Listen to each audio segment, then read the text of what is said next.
नमस्कार मंडळी, शेगाव लाईव्हमध्ये आपले स्वागत आहे। आपण आज घेऊन आलो आहे एक अत्यंत महत्त्वाचा आणि अधिकाराशी संबंधित व्हिडिओ।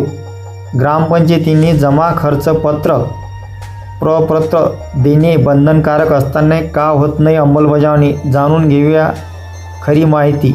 राज्यभरातील अनेक ग्रामपंचायती नियम मोडत आहेत। शासनाने स्पष्ट आदेश दिले आहेत की प्रत्येक खातेदारास ग्रामपंचायतीकडून वर्षातून एकदा जमा खर्च पत्रक द्यायचेच, पण अनेक ठिकाणी हा नियम जाणीवपूर्वक पाळला जात नाही।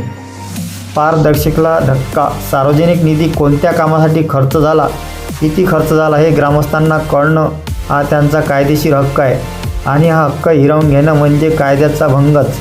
दीपक पाचपुते यांची ठाम मागणी। दीपक पाचपुते यांनी जिल्हाधिकारी, शिओ, विभागीय आयुक्त यांच्याकडे निवेदने देऊन तातडीने आदेश जारी करावेत आणि ग्रामपंचायतींना नियम पाळण्यास भाग पाडावे अशी मागणी केली आहे। कायदे व न्यायालयीन आदेशाचे उल्लंघन, माहिती अधिकार कायदा, ग्रामपंचायत कायदा आणि उच्च न्यायालयाचे निर्णय लागू न करणं म्हणजे सरळ प्रशासकीय दुर्लक्ष। पुढील टप्पा राज्यव्यापी जनजागृती, ईमेल आणि ऑनलाईन निवेदने पाठवून कारवाई न झाल्यास राज्यभर जनजागृती मोहीम आणि कायदेशीर पावले उचलण्याचा इशारा देण्यात आला आहे।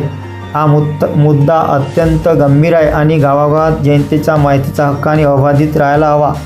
तुमच्या ग्रामपंचायतीने जमा खर्च पत्रक मिळत नसेल तर हा व्हिडिओ नक्की शेअर करा, लाईक करा, कमेंट करा आणि अशाच महत्त्वाच्या माहितीकरता आमच्या शेगाव लाईव्ह चॅनलला सबस्क्राईब करायला विसरू नका।